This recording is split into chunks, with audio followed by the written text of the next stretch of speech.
While we may not be talking about Merry Flipmas on this video, even on the eve of Christmas, we are talking about another addition to the 2023 recruiting class, this time another transfer for Coach Hugh Freeze.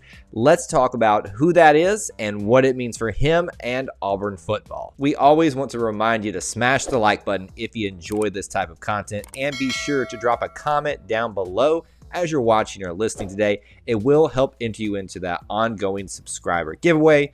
Details are listed in the description link, and we do want to thank members of our booster club like John Stokes, who help produce videos like this. My, this recruiting class just continues to get better for 2023. Whether we're talking about high school athletes, whether we're talking about flipping individuals from other high-profile schools, or we're talking about, like in this video, transfers. You have a brand new transfer to this 2023 class from the Tulsa Golden Hurricanes. Offensive lineman Dillon Wade has decided to throw his hat in with the Tigers. In this video, we're going to dive into things that you need to know about this particular player, but also things that you might want to know about what it means for him in terms of playing time, other things, what it could mean for the recruiting class, and many other topics that we're going to hit. First thing that you want to know about transfers is how many that we've had, now counting this one. He's the third overall commit from the transfer portal. This one obviously coming from Tulsa, the second offensively. And in terms of transfers, we always want to know, what's their eligibility like? 2 years of eligibility left on the table for this individual to make a big difference in a place of need across the offensive line. When we talk about the timeline for Dillon Wade, we're not focusing just on how he specifically got to Auburn, but let's actually talk about what his whole trajectory has been like at the college level. It started back in 2019 when he committed and signed to Tulsa, being part of their 2020 class. Spent the next 3 seasons with the Golden Hurricanes. We're going to dive into some more details about that coming up very shortly. December 13th is when he decided to enter the transfer portal of this year after a pretty successful last season.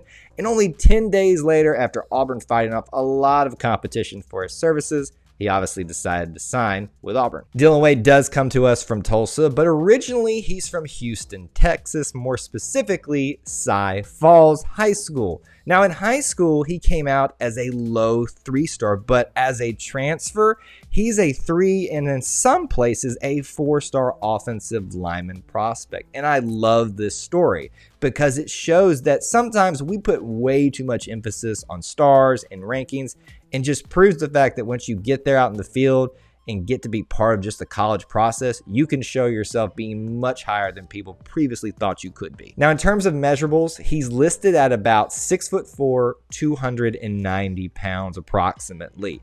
Now, if you know numbers in terms of how they're associated with certain positions, you'll know that he's a little bit undersized for what he's projected at an offensive tackle.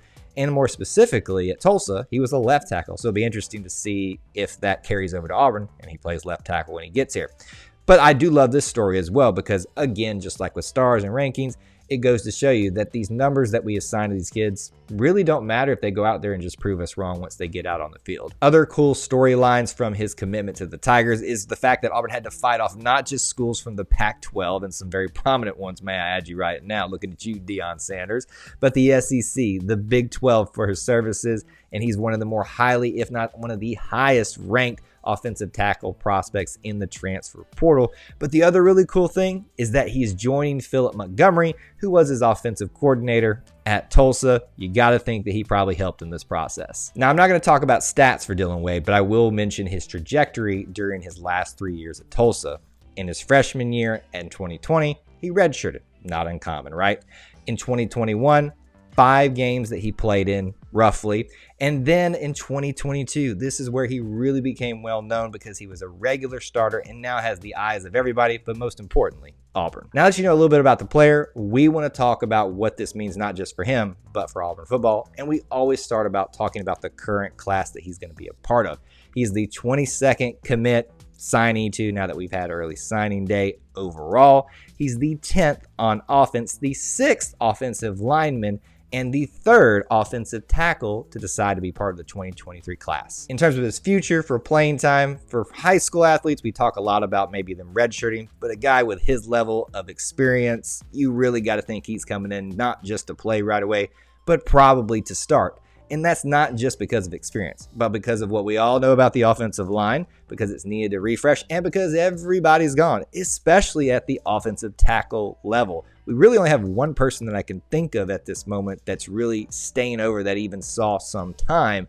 So really the opportunities abound for him, not just for him, for others, and they'll have to compete with each other to see who's going to be a starter. While it's not a big topic to discuss, I always like to include it in terms of regional stuff, where these guys are coming from. He is a transfer coming over from Oklahoma, so obviously that kind of plays into this as well. But being a Texas guy, I love the fact that we're drawing someone out of there. Texas is a gold mine for athletes like a Florida or a Georgia. Texas is equally that as well. So having a guy that hails from there can only help you in your recruiting processes out of that state. And finally, let's talk about what this commitment potentially means for the future of this class, even though it's really starting to fill up. We mentioned it before, 6 total offensive linemen, 3 of those are interior, the other 3 are the offensive tackles. He and Isaiah Miller, I see probably just because of their experience having the best shot at starting for Auburn at left and right tackle, but you cannot count out the freshmen as well and the guys that have already been here.